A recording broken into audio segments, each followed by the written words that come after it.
we had 2 hours of delay at the end, and so people get a bit obviously frustrated somehow. But this is another format, I think. We are now testing, and we will see what will happen. Seems very good. So we already have 2 people. Let's see. We have 4 people. Yes. Milad, good to be. Mike, Sarah, Jeff, yes, and Milad. Yeah, excellent. So most of the people in the audience knows the rule.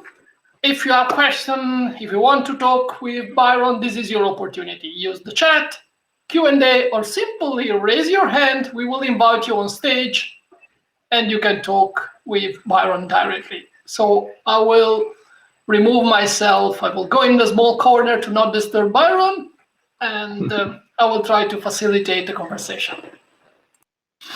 Great. So don't be shy. Thank you again for being part of the event.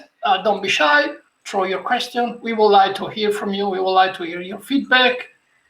So please start populating the chat. Excellent. So thanks to everyone. As I mentioned in the keynote, I am Byron Amores. I used to be a corporate executive at some point in time. Right now, I'm a very passionate entrepreneur in tech and wellness particularly. So it's great to have you here. Welcome. Any question around this topic? Hello, Jeff. We already have Jeff on stage. Jeff, please. Hi. Yeah, I've been working on some sensor data analytics platforms, and part of my work that I do is in the area of having personal sensor data about one specific person, and then using that sensor data to manage and maintain their very best health. Some of the technologies within my platform would use information from, let's say, an oximeter to take a look at, for somebody that we were trying to do the earliest diagnosis possible of a COVID infection. We would take a look at the patterns or the waveform patterns of blood oxygenation through a respiration cycle. And I've got patents on this, and I haven't followed through and turned it into a product because I don't have the capabilities to do that. But that could be a very early on indicator of that somebody had a COVID infection without it being a symptomatic COVID infection. As a matter of fact, there are things that right now there are dogs out there that they can detect the odor of someone that has COVID. There are dogs that can detect the odor of someone that has an abnormal cancer cell count in their blood, and there are sensors out there that can perform that or that can detect that exact same odor or chemical airborne chemical signature, and be able to report on whether or not somebody has a COVID infection, or constantly monitor a person to see if they have the sign that they have an abnormal cancer cell count in their blood, and report it in 2 days of abnormal cancer cell count instead of that someone would find out about the same cancer at stage 4. So interesting sort of stuff. There should be things in the data, if we take the right smallest possible data set, that would be common to everybody that had a heart attack or a stroke, or here are the changes that occur when you have the flu versus the changes that occur when you have a virus. Here's odor that says what virus it is, and it's all done with an array of a couple of small sensors. Could be something like my Aura Ring that that just has 3 or 4 little sensors on it, and that's it. So not only could you use it to maintain your health and use it as an early sign, whether there was something going on that you needed that it'd be best to know about early, like abnormal cancer cell count. It could also do something, and if we're looking into longevity and people, they have an optimum level of different things in the operation of their body, their thyroid levels, their blood sugar levels, their ideal heart rates, their hormone, any of their hormone levels and stuff like that. And when we get to those, there's some point when those get to optimum, and then from that point it declines. If we knew and we monitored that, it would only sound reasonable that we should keep those levels at optimum as long as they didn't have an adverse effect on our health anytime in the future of our life. And so that's data that we don't have. It's information we haven't studied. It's, the data from collecting stuff from the sensors is probably the future of healthcare, because essentially what we'll do is we'll use sensor. 100 years from now, it's reasonable to think we'd use sensor data as a fact-based healthcare system.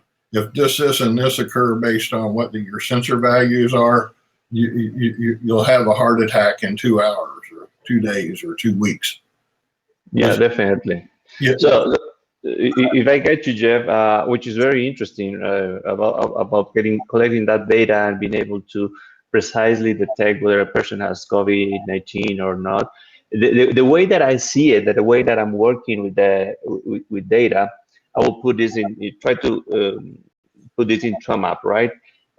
We're basically working on behaviors, and we're trying to link the behaviors of every individual on how those behaviors are going to impact the health condition in the future. If we take the example of COVID-19, right, and I don't know, maybe right now there are probably around 2 million or a little bit more people who has died with COVID-19. But as I mentioned during the keynote, there are 41 million people dying every year from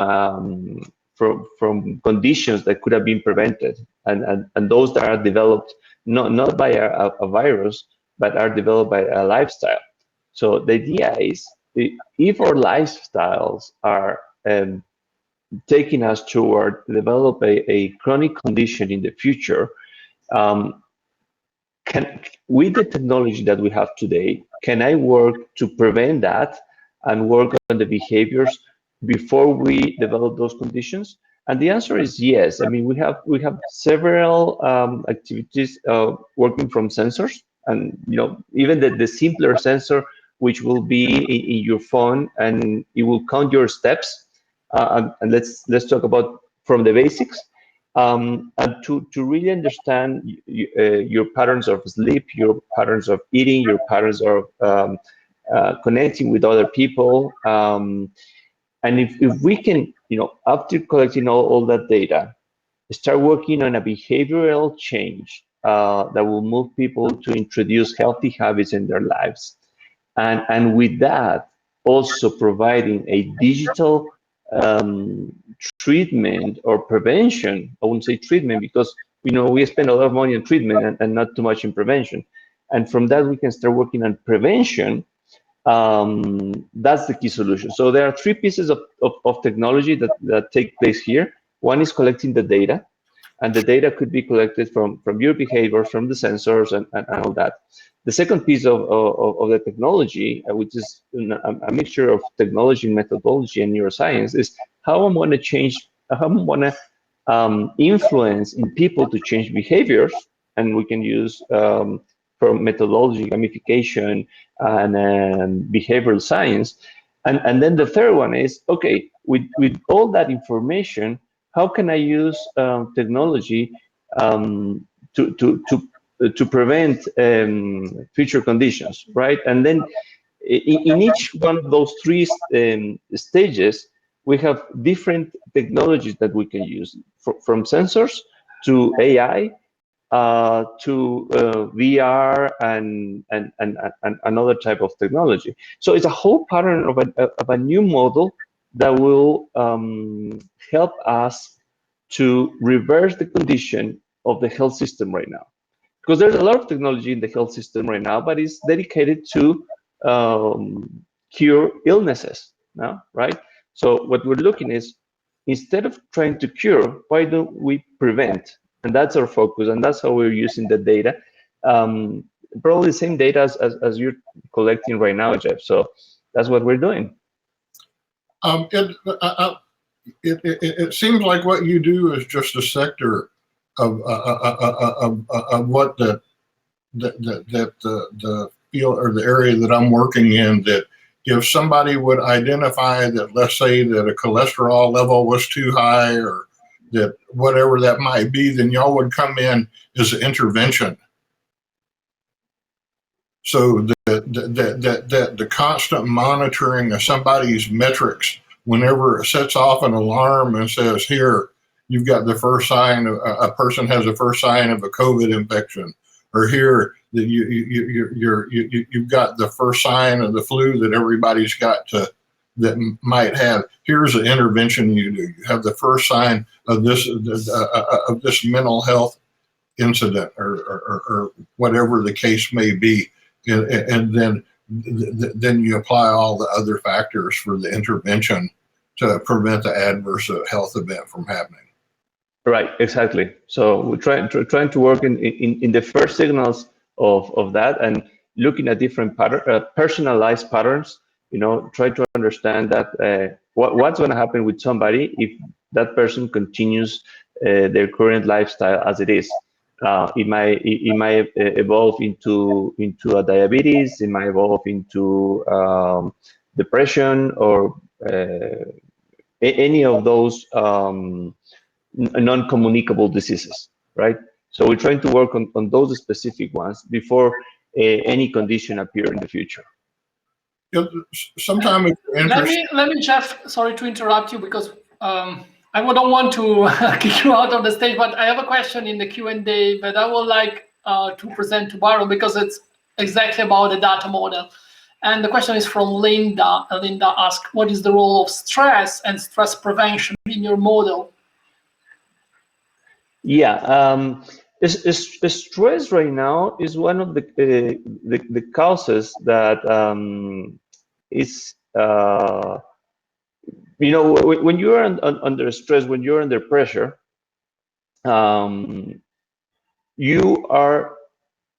your body and your mind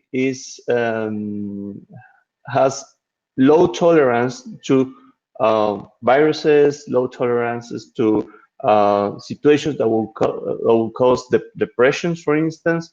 And so the idea is, if under our model, one of the things what happened in big cities, people are living their own. They don't have time to socialize. They even with many of the lockdowns around the world, people is having a stress, economic stress, health stress, social stress, right? So we need to understand where that stress is coming from and how can we prevent. When you're under stress, some people start eating more, some people start being isolated, some people start, changing their mood, but at the same time, their body defenses are at the lower level. So you are more receptive to receive a contagious disease. So in our model, the stress play an important role. People who are under stress is sleeping less. Because they're sleeping less, they don't have enough energy to work, to concentrate, and all that. So with the stress prevention, if we can start working on that, if we can start looking at signals of stress, how can we, in our model, recommend that activities that will prevent that stress to move forward, right? And to start developing any of those conditions. So that's what we're trying to do, and that's basically on behaviors, right? Stress is a condition, is a perception that I have under a context that the person is, And that context for some people may cause more stress than others. So we need to understand the type of personality of the person, if it's going to resist that amount of stress or not. And with that information, trying to support those behaviors that will prevent that stress from becoming something else. Actually, stress and burnout are now a diagnosticable disease under the World Health Organization. So pretty tough. Thanks a lot for reply. I hope you reply to the Linda question. We have an additional question from Emil Brook. I believe the science of behavior change. If you cannot change the behavior and start a daily ritual and an awareness, there is no way of establishing well-being. How would you do that in habits AI? Do you have any recommendation do you have any recommendation to us in terms of changing behavior from our well-being and wellness in pandemic time? Yeah. In fact, as Anil mentioned, I mean, if you don't have a ritual, an awareness, it is very hard to change. But at the same time, many times we have awareness about things that we would like to change. If I can ask back, just as a reflective question, every year, many of us have New Year resolutions, right? So we're thinking about this year, I'm going to change this, and I'm going to lose weight, and I'm going to do exercise. And so we are aware of the things that we want to change. Now, the problem is that we don't change. It is hard to do that. We took several authors and several models to understand what things we can do. And there's a specific one that is called Tiny Habits. And Tiny Habits is basically that daily ritual of small things that we would like to change. There's another author from Undo It, who's Dr. Dean and Ann Ornish. They also believe that small changes in your behavior can have a very big impact in your health. So the idea is, what we do with habits is to start introducing those small changes that do not take much energy from your mind or from your body. So really tiny things that you can start practicing and doing every day. Once you incorporate very subtle into your daily routines, then you're ready to move to the next level. And in the beginning, it might take some time, but once you have a real routine every day, you will see that the improvement in your health condition changed dramatically. So it's an exponential curve, actually. I love that from Singularity, because we believe about the self-exponential curve. Okay, it's not only about the exponential technology, it's about self-exponential. I do small things every day that has a dramatic impact in my health condition, in my wellness and well-being condition. So that's how we do it. And part of that is let's have a virtual coach, a personalized virtual coach that will help you to go through that process, because that process is hard for many people. Try to follow a daily routine for more than 10 days. People start dropping because they don't see changes. But actually, you have to be a little bit longer to start looking at first changes. But once you pass that valley of frustration, then is when you start looking at the changes in your life. And that's how we do it. And we also help with other methodologies, and having community. Community helps a lot, because positive interaction with other people that have the same goal, the same purposes, or even the same problem, let's say, it gives a support group, so you don't feel that you are alone and you're working. So we create that environment of community environment of small changes every day. A recognition, you want to be recognized for the little things you do, and that it helps you to move to the next level. And that's how we do it, Linda. Anil, I'm sorry.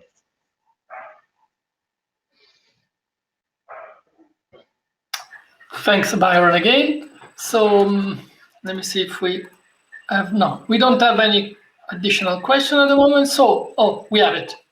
No, we have a thank you from Anil. So if you have any other question, as I say, fill in the chat, use the Q&A, or simply raise your hand and join the conversation. These are the free way we offer you to be part and interact now.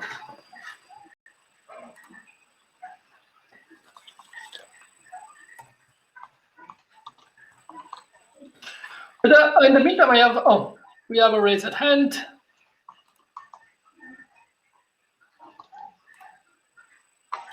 Welcome on stage, Anil. Yeah, now yes. Hi. You Hi, hear me, Anil. right? Yes, I can hear you very well. Yeah, it's a very nice subject and I love it, by the way. And I'm a wellness tech enthusiast and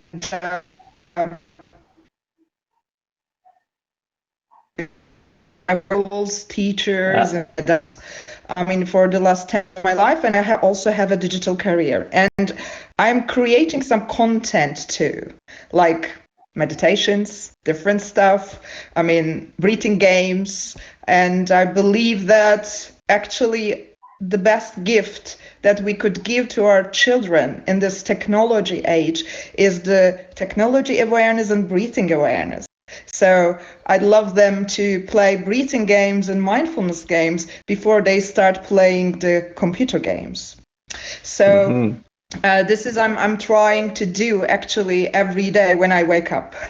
And in your case, with that habit, because for the children it's when they learn it's like very easily. But when it comes to the adults, as you said, community engagement is very important. But I'm also considering, because I just checked what you've been doing and I have some ideas, but I'm very curious about your different kind of methodologies and gamification and other stuff, especially linked to AI in the business world. So I'd like to actually listen to more about it. Yeah, definitely. You know, I haven't worked with kids, by the way, which is very interesting. Just to complement what you were saying, but I do believe that most of the kids will they learn from many sources, and one sources is example. So if we're able to influence adults with those same games as you mentioned, breathing games, mindfulness games, hopefully the kids will also learn from that.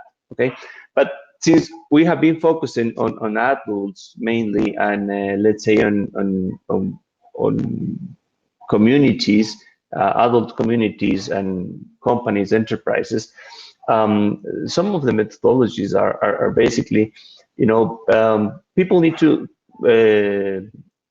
know four things. I mean, people do things because they have four type of motivations, right? One is to be good, yeah, and to be good means how can I be myself better every day, and that motivates me, so I can change because something motivates me. The other one is how to feel good, right? So if I'm doing something that is making me feel better, like for instance, breathing, and it's helping me, I'm feeling better, I can change. So if you can prove me that if I do something that makes me feel good, I might take that option, and that option could be a breathing game. The other one is looking good, right? That's why is social social media and social networks are very popular because people like to feel that they are looking good, and the way they do it is, you know, taking pictures, dancing in front of a camera, or being recognized by communities, right? And that's part of another methodology that we need to embed it.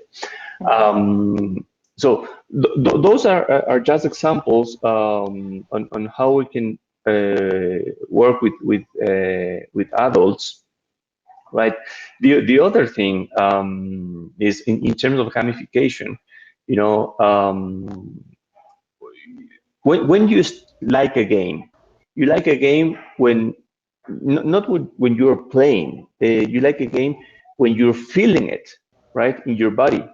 If it makes you feel something in your body, you like it, right? So, for instance, if you're playing a game, a video game, and you're chasing somebody, that adrenaline that is in your body is helping you to want more of that game. The same thing as dopamine. When we like to see that somebody like or comment in Instagram or TikTok, and we start segregating that dopamine. So because it feels in our body, I start liking it. So we need to make sure that in that behavioral change process of adults, in individual and collective, we need to make sure that the activities we do are are providing some type of feeling in their minds and in their bodies. Doing exercise, for sure, it is a good thing. When people start doing exercise, that feeling changes. That is a really good thing. How can we incentivize that exercise?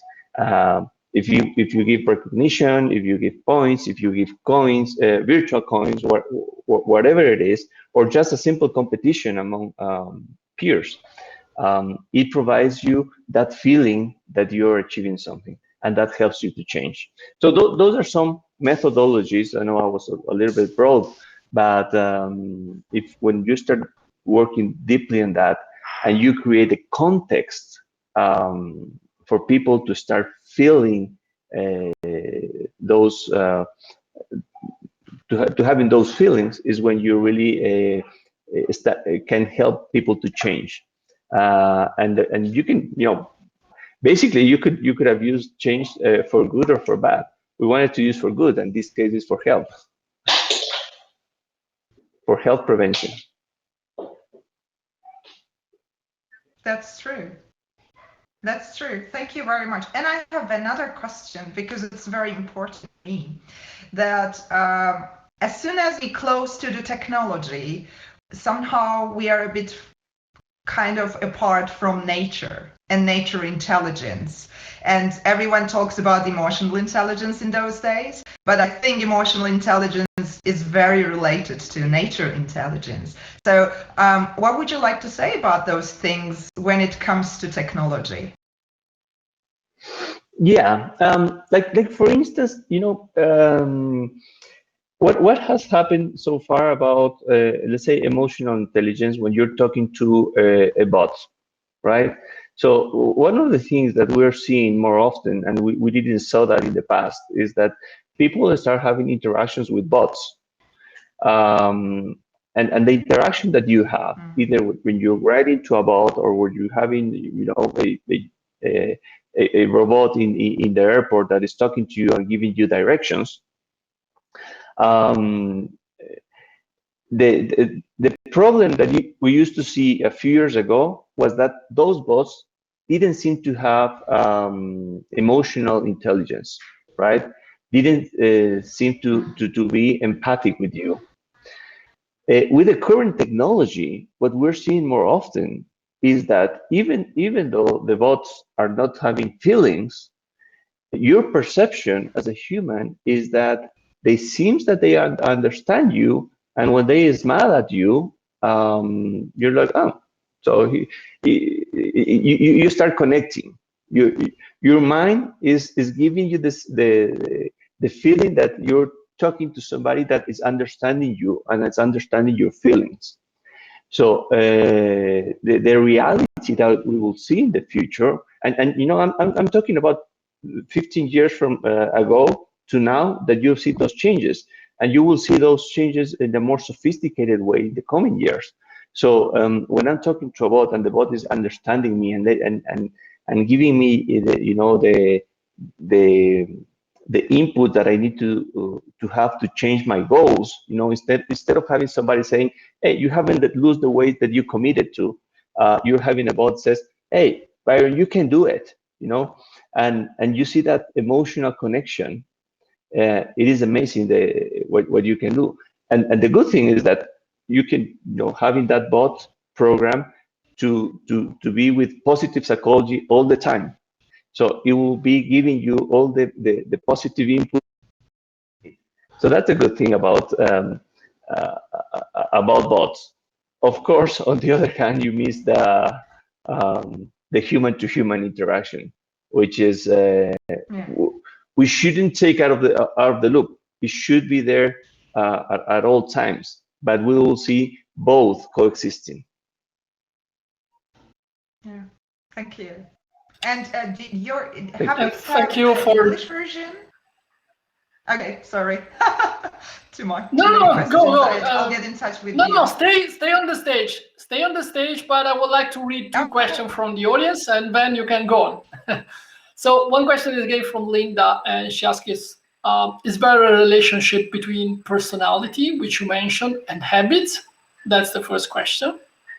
And the second is for Maria. In your opinion, how do you think changing individual habits can impact in a large scale? Yeah, let me try to see there between personality.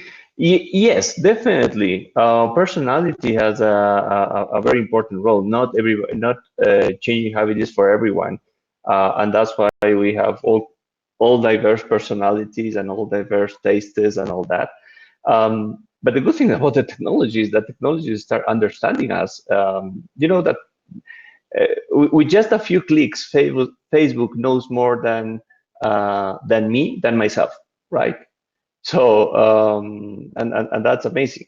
And those personalities, I mean, artificial intelligence is going to know the personality that you have, and that's why it's being able to work on the habits that you need to work on.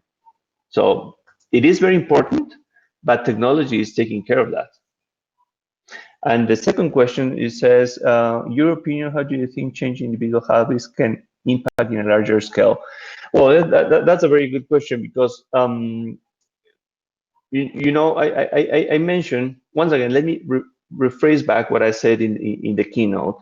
41 million people is dying from preventable disease. So if we can do something, and 95% of the money spent in health is being spent in treatment. So if we can do something to prevent that, working in behaviors, working in healthy habits, using technology and behavioral change methodologies, in a larger scales, we're going to have a healthier, more productive community, and productive community also. It's a good thing for economy, definitely.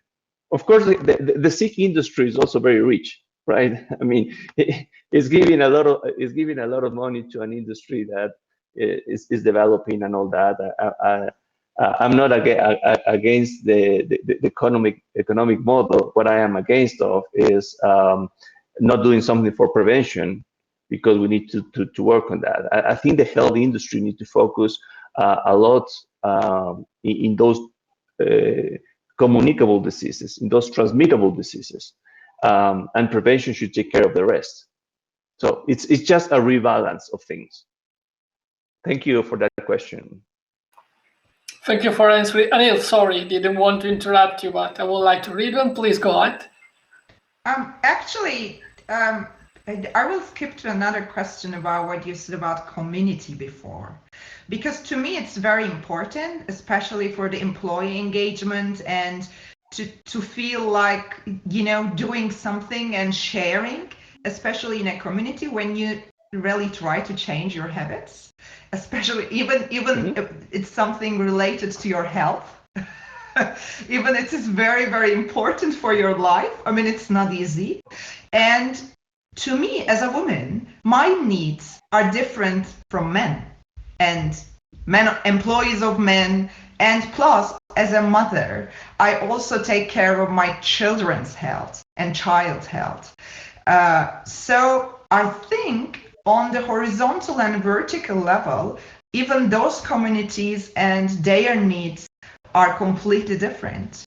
And sharing is different when you have women communities, which I am in many women communities, also in health issues. So, and vertically and horizontally, it is a bit different. If it's something to do with I don't know, something to do with a brain tumor, okay, it's okay for everybody, and it's different for the breast cancer. Okay, so what do you think about those issues? Because I think, especially, I see that there are many wellness tech companies, also meditation tech companies, things like that. And I see that those verticals are also coming in the product based and also in the context based. Yeah, and also on the solution based, right? What the solutions are for each of those verticals and situations. Yeah, as you mentioned, and even if we can do it by different views, by gender, by age, by geographic location, by climate. So there are many factors that will influence your well-being. Even political issues will impact your well-being, right? And let's say by generations, right? So there's no the same stress levels that some generation, boomer generation, have respect to millennials, for instance. Stress for a boomer, COVID stress for a boomer generation is different than for a millennial. So all those factors, in my case, the way that I see it, and it could be other perspective, and that's okay. But all those factors are giving us the necessary input to work on a personalized value health solution for each individual. We need to understand what's that situation, and the artificial intelligence will give us, under this particular profile of that person, that could be this combination of gender, age, geographic, labor condition, and all that. What can I do to work in these 4 areas of well-being? The 4 areas that we're focusing is the emotional connection, the activity lifestyle, active-based lifestyle, recharging energy, rest and relaxing, and eating real food. So those 4 conditions are providing you a state of wellness. But to reach those good level in those pillars, how can we do to personalize the needs, the specific needs that you have? We're working on that. It's not as simple as I mentioned, but it's a fascinating journey. Thank you very much. Great answer. And yeah, I'd like to leave the stage to you right now. Thank you very much. Thank you. Thank you. I don't know how to leave. There's another question. Interesting question. Is saying, now that you mentioned gender, from your experience, who are more likely to stick to changing habits program, male or female? I don't have a statistical answer right now. I wouldn't like to give just an opinion. I would like to base that answer on more or a statistical base. But what I can tell is that rather than having those parameters of gender, we should be understanding what else is behind that. Is only gender the only thing that influence habit changes, or are there any other conditions that influence it? So maybe I can reach some of that questions, some statistical figures for that answer, but I think we need to understand more the context of that situation.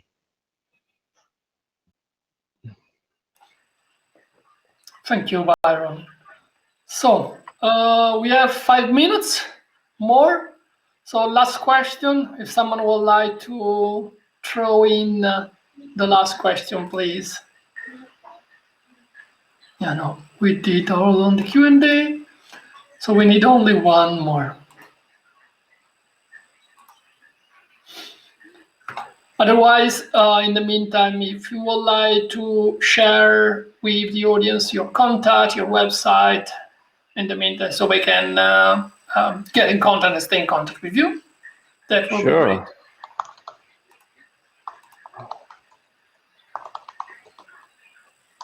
Here's my email. That's the website. Love to be in touch. And when we can see the English version, oh, thank you, Anil. English version will be available by the end of this year. Currently, we're having it in Spanish, and during the second semester in Portuguese, and English will be coming just after that. So coming soon. Super.